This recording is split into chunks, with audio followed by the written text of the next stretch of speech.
3. संत्रास अवचेतनवादी उपन्यास मदन मोहन तरुण के द्वारा रचित एवं उन्हीं के द्वारा पठित।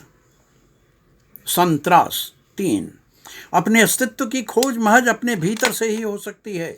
मुश्किल तो यह है कि उसके भीतर पूरी की पूरी स्थिति ही जो रही है वह बहुत अंशों में बटा है।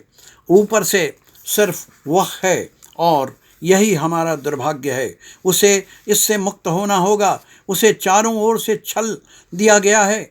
यद्यपि वह अब भी पहाड़ पर चढ़ सकता है। यदि वह अपने पाँवों को बिस्तरे पर छोड़ देता, हाथों को भी यूं ही, या वह बहुत कुछ कर सकता था। यह उसे काल्पनिक लगते हुए भी बाध्य होना पड़ा। उसे कोई दूसरा न तो छू सकता है न आंक सकता है। यही कारण है कि उसने खुद को खुद से लिखा। एक अंधेरे कोने में बहुत सी कातर मुद्राओं की विकृत भीड़ रोती हुई चारों ओर घूम रही है। भय वहाँ सन्नाटे की तरह खड़ा है। रोते प्रतीक फूलों की खुशबू लिए अपरिचित जान पड़ते हैं। इन सबों के सम्मिलित अंतः प्रदेश में वह बहुत देर से रुका है। उसे लगता है कि वह सारा सच घिनौना झूठ है, अपने को छलना है, काल्पनिक है। क्या दूसरों के विश्वास को अपने में जीना आवश्यक है? क्या यह सब कुछ घटनाओं से होता है? लेकिन वह एक प्रवाह, कोई घटना नहीं, टुकड़ों का संदर्भ नहीं था जिसे वह कहानी की तरह लिख सके। कुछ लोग अन्यथा या अप्रासंगिक जिंदगी को विश्वसनीय नहीं मानते, लेकिन सब कुछ कथाओं में बांधा जाए तो क्यों? अपना निजीपन मैं के पास रखना दूसरों को भी इष्ट हो, ऐसा क्यों? बल्कि वह तो चाहता रहा है कि उसके इर्द गिर्द और कोई न हो। उसे दर्शकों की आवश्यकता नहीं। उसे अपनी जिंदगी में दूसरों की सहानुभूति महज एक पैबंद सी लगती है और कुछ भी नहीं।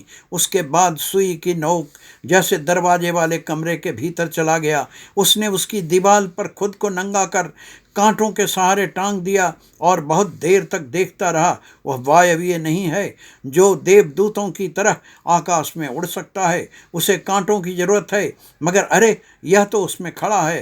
कांटों पर तो सिर्फ उसका शरीर टंगा है। ये सहयोगी तत्व टंगे हैं, पाँव, आँख, कान, सब। यह तो नहीं है। भला दूसरे इस जीवन को पात्र कैसे बना सकते हैं? यही तो सच है ना।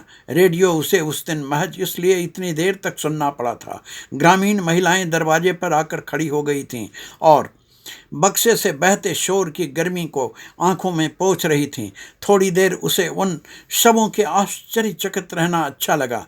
उन सबों के बीच आश्चर्य किंतु संकित सी घबराई वृद्धा के प्रति उसे सहानुभूति हुई, जिसका पूरा शरीर मार्मिक रेखाओं से बना था। उन रेखाओं के भीतर हुहुआती रेलगाड़ियां चल रही थीं।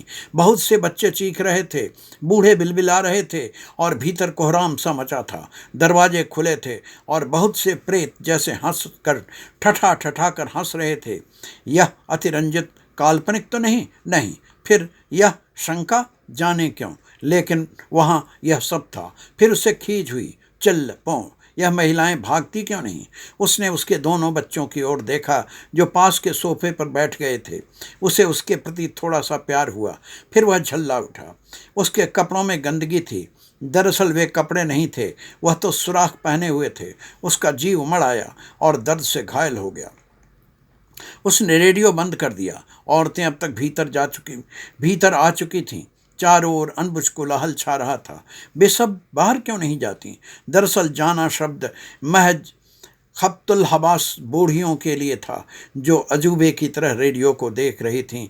और युवतियां उसे बहुत देर तक चुप रहा। रों ने उसे कोंचना शुरू किया। नीचे की नसें उसे विद्रोह कर भुनभुनाने लगीं। उसके पैर भागना चाहते थे। उसके हाथ उलझा पुलझा झरना चाहते थे। उसकी जीभ डांटना चाहती थी, मगर उसका एक अंश या वह चुप था, अर्थात विचलित था। ये सब ऐसे क्यों हैं? उन्हें देखना चाहिए। जाने क्यों जोरों से चीखा और जैसे बांध टूट गया। सारा कोलाहल बाहर चला गया। छल छल छल, ह ह ह, बाहर बाहर बाहर बाहर। थमी रह गई लहर। कैसी चोट लगी! मुँह छौंस और फिर हुड़क कर पानी बाहर आ गिरा। किसने ऐसा किया? उसने तो आटा नहीं, वह तो चुप रहना चाहता था। ऐसा क्यों किया? उसने अपने बीच बेचारगी का अनुभव किया। चट्टान के नीचे अब पानी नहीं था, चट्टान अब धौंस कर बैठी हुई थी। फिर वह चट्टान थोड़ी दूर सरकी और गुबरैल मुंह लटकाए बैठ गई। वह सब किसने किया? किसने? महज सहानुभूति से तो काम चल नहीं सकता। दूसरों का दर्द उसे इतना पिघला क्यों देता है? अर्थात वह निरपेक्ष क्यों नहीं रह पाता? पर वे सब जैसे वह हो या उनका अंश हो, ऐसा कई बार हुआ है। पर नहीं, यह सब झूठ है। हालांकि उसे ऐसा अनुभव नहीं होता, पर मानना होगा, अर्थात फिर काल्पनिक जीवन में प्रवेश करना। पर नहीं नहीं, अभी तो अजन्मा है, अजन्मा। कोई चल रहा है, एक लंबी गिलहरी, करीब 15 फीट लंबी, खड़े उसके बड़े बड़े रोएं नसें छू रही हैं। वह दौड़ रहा है, काली काली गोल बड़ी बड़ी सी आंखें, फूले हुए नथने। वह दौड़ रही है। अब वह पसर कर बैठ गई और अब उसी को देख रही है। वह मानो अपने सारे अस्तित्व से अलग हटकर प्रेक्षक की तरह उस गिलहरी को देख रहा है। उसके धड़कते फेफड़ों के बीच गिलहरी सो गई है, नहीं, दोनों पंजों पर पड़ गई है और उसकी लंबी पूंछ खड़े रोए उसकी नसों को छू रहे हैं। वह डर तो नहीं रहा है, भीतर उसे चुनचुनाहट होती है। वह अजीब आलस्य अनुभव करता है। वह क्या है? निराशा, निराशा, निराशा। ओह, उसके भीतर से अलग अतिरिक्त तत्व। और वह क्या? वह उसकी पूंछ पकड़कर उसे बाहर नहीं फेंक सकता, किंतु शरीर पर वे खड़े रोएं बाहर से उभर रहे हैं। उसकी आकृति बदल रही है। अब वह नहीं है, अब वह गिलहरी है, सुस्त थकी हुई गिलहरी, जिसकी गोल गोल आंखें लाल हो रही थीं, उसके नथुने फड़क रहे थे, जिसके रोएं खड़े थे। उसने अपनी ओर देखा। वह कितना बदल गया है। वह अब नहीं है। उसका अस्तित्व गिलहरी की संज्ञा में अनुवादित हो गया। तब उसे गिलहरी के रूप में कौन देख रहा है? क्या वह अपने से अलग कुछ भी नहीं है, या उसके भीतर प्रविष्ट इतर तत्व उस पर हावी हो रहा है? धीरे धीरे वह दूसरे के गर्भ में बंदी होता जा रहा है। उस दिन उसने एक फूल के वृक्ष को अपने भीतर उगता हुआ देखा। थोड़ी देर बाद वह पूरा वृक्ष हो गया। उसे आश्चर्य हुआ। अंत में ऊब कर उसने अपनी डालों को अपने तने को समेट लिया। शायद उसे विश्वास हो गया था कि अब वह कभी वह नहीं हो सकेगा। परंतु सवेरे फिर वही था। परिवर्तन सिर्फ इतना आया था कि उसके शरीर ने महज गंध ले ली थी और उसे अकेला छोड़ दिया था। वह चाहता नहीं था अपने में कुछ जोड़ना। तब से उसे कोई ऊब नहीं होती। हाँ, वह बेचैन जरूर हो जाता है। उसने कुछ सोचना आवश्यक नहीं समझा। वह अपने 2 पंजों में पूंछ छुपाकर सो रहा था। लेकिन नहीं, क्या वह अपने अस्तित्व का निर्णय किसी दूसरे तत्व के मध्य सौंप रहा था? क्या वह अस्तित्व हो रहा था? क्या वह आस्तिक हो रहा था? उसे इस शब्द से भय लगा। वह तीसरा, और फिर उसने अपने पंजों में खुद को छुपा लिया। क्या वह इन सारे संगठनों से बना है? क्या वह अपने अस्तित्व की यत्ता में पूरा नहीं है? क्या जरूरी है कि कभी कभी अनुवादित हो जाए, या उसे जाने को बाध्य होना पड़े? परंतु यह सब अनजाने में क्यों होता है? उसने कभी कभी यह सोच नहीं सकता। उसने अपने पंजों के बीच अपनी पूंछ सिकोड़ ली। अब उसे झपकी आ रही थी। नींद, जाने कौन सी चीज जो उसकी चेतना पर छाती चली जा रही थी। उसकी छाती ने एक मांसल गुदगदी हथेली का स्पर्श अनुभव किया। उसकी नसें धीरे धीरे कोमल हो गईं। यह क्या है? उसे बहुत अच्छा लगा। उसकी छाती पर कोमलता का दबाव बढ़ता गया। एक नर्म नर्म हथेली, किट्टो की हथेली उसे ऐसी ही लगती थी। पर कभी कभी हथेली से उसने छाती सहलाई है, पर अजीब परायापन सा उसे लगा। ऐसा तो नहीं। उसे लगा कुछ रोएं उसकी पीठ पर चल रहे हैं। वे रुक्ष हैं, कड़े, धार वाले। यह क्या है? मित्र? और जैसे वह सोकर जग गया हो, वह थोड़ी देर उछल गया। नहीं नहीं, वह नहीं। उसे लगा कि बहुत से कुटिल चेहरे, जिनकी आंखें झुरझुरे कैनवास पर उतर आई हैं। फिर उसने कमरे की ओर देखा। आवाज़ें मंत्रणा कर रही हैं, एकदम उसी के संबंध में, उसी के ख्याल में रखते हुए। अर्थात उसे ठीक यहीं से भेज दिया गया, ताकि लोगों को कोई खटका सा लगा। आवाज़ें बंद हो गईं। फिर एक मोटी सी भारी गंभीर आवाज़ आई। यह आवाज़ उसकी है, उसी की जिसका नाम उसने कुछ दिन पूर्व अपने नाम में साट लिया था। तुम भी ब्रूटस? उसे चल देना था। नर्स हथेली अपनी गर्दन पर चढ़ गई। उसकी सांस घुट रही थी और एक रोएदार हाथ उसकी पीठ पर कोई धारदार लोहे की चीज़ घुसेड़ना चाहती थी। वह प्रतिकार क्यों नहीं करता? वह एकदम प्रतिकार क्यों नहीं कर रहा है? अभी नहीं। उसने अपने को बंद कर लिया और बहुत देर तक चुप रहा। सुनता रहा। टिक टिक टिक टिक, धुक धुक धुक धुक। उसके सिर में, उसकी छाती में कोई षड्यंत्र चल रहा है और कुछ भी नहीं चाहता। वह तो सिर्फ अपने गर्भ से जन्म लेना चाहता है। वह इतने लोगों की भीड़ में अकेला है और वह भी शायद अकेला है। वह अकेलों की ही तो भीड़ है, पर इससे क्या होता है? वस्तुतः हुआ तो एक राह है, त्वचा से छाई हुई राह से गुजरता हुआ वह जाने कहाँ जा रहा है। क्या ये सब केवल उसके हाथ हैं? क्या ये सब पथ नहीं हैं? क्या ये सब वही हैं जो हैं, या सभी राह हैं? चौराहे पर उसे मात्र निर्णय के लिए हजारों वर्ष तक रुक जाना पड़ता है और लोग चलना शुरू करते हैं, निरंतर चलते रहते हैं। पत्रिकाओं की दुकान के सामने राह रुकी तो वे समझ गए यह तो होना ही था, राह रुकनी थी। नहीं, वह चुप नहीं रह सकता। वह फिर उसके जन्म के पहले ही उसे मारने की साजिश क्यों चल रही है? वह प्रतिकार क्यों नहीं करता? वह इस हद तक आदमी क्यों है?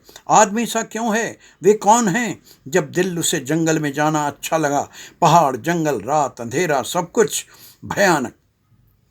अपनी इस भयानकता के कारण ही सुंदर थे शायद। यदि वह अंधेरे में गुम हो जाए, लोग उसे यहाँ भी घेरे रहते हैं। मित्रता एक तेज छुरे सी चीज। यह धार की तेजी शरीर पर नहीं, कहीं भीतर मापी जाती है। कभी कभी घने अंधेरे से प्यारी आवाज़ें निकलती हैं और कुछ लोगों को बुला लेती हैं, परंतु यहाँ तो कुछ भी नहीं हुआ। कुछ लोगों को अपने दर्द का साक्षी ढूंढना पड़ता है। एक कुंवारा गीत, तभी एक विस्फोट और उसके पंख झुलस गए। भीड़ एक दूसरे से गुंथी, अनबुझ आवाज़ें एक दूसरे को पुकार रही थीं और फिर शरीर के अस्तित्व से भिन्न उसे आवाज़ों का एक घेरा दिखा जहाँ वह नहीं था।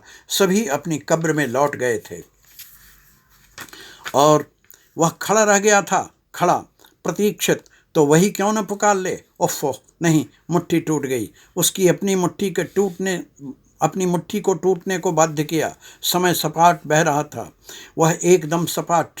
वहाँ सिर्फ वह था कि तभी जाने कैसी आवाज़ें उस कभी आवाज़ों के साथ उसकी कलाई टूट गई थी और बंधी मुट्ठी बिदर गई थी। सारी भीड़ जा चुकी है, परंतु कुछ आवाज़ें थम गई हैं या आवाज़ें पूरी तरह अड़ गई हैं। केवल आवाज़ें, कुछ आवाज़ें वहाँ की जहाँ की तनिक देर बैठा था, वे आवाज़ें कहीं उससे जुड़ी हैं। उसे लगता है, हो सकता है वह कोई भावुकता कर रहा हो, पर नहीं। किंतु उबड़ा उबड़ा क्यों जा रहा है? नहीं नहीं, गलत है। वह स्पर्श झर नहीं सकता। वह चारों ओर दौड़ा। अब घाटी में कोई नहीं था, सिर्फ वह। अब वह दोनों कुहनियों के बीच माथा टिकाकर बैठ गया था और रो पड़ा था। वह अपने को इतना अकेला अनुभव क्यों करता है? उसे क्यों नहीं लगता कि वह दूसरे अस्तित्वों से जुड़ा है, सबों के दुर्भाग्य और सौभाग्य से जुड़ा है? वह अपने को प्रवाह धारा का एक अभूत अंक क्यों नहीं मान लेता? पर मान लेना यदि संभव होता तो वह जरूर मान लेता, पर न उसे इस हद तक सरदर्द प्रिय क्यों होता? परंतु उससे माना नहीं जाता। वह जाल में फंसी एक लहर सी की तरह छटपटाता है। उसके बीच है कोई धागे सी दीवार जो अस्तित्व को, संप्रकृति को चुनौती देती है। वह छूटकर अलग होना चाहता है, किंतु कहाँ? आगे के पार कुछ नहीं, सिर्फ पानी के घर, पानी की दीवार। संभव है अभी ज्वालामुखी फूटेगी और अभी सतह पर दीख पड़ेंगे। सभी एक दूसरे को छाती से लगाकर छूना चाहेंगे और अभी जब सभी एक हैं, पर ऐसा क्यों नहीं होता? उस दिन जब छोटे से बच्चे को अम्मी ने मारा था तो वह बिलबिलाकर उसकी गोद में आ गया था।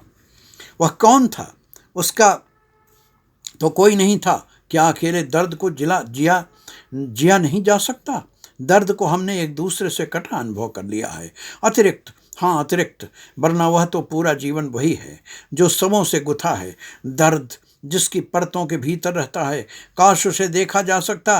भीतर कोई निरंतर लोहे के बमों से छेदता जा रहा है। किर्र किर्र किर्र किर्र, नोक छेदती हुई भीतर उठती चली जा रही है, भीतर घुसती चली जा रही है। दर्द से आंखें मिला पाना कठिन है। कितना चेहरा छूते ही वह भुरभुरी मिट्टी झड़ जाता है।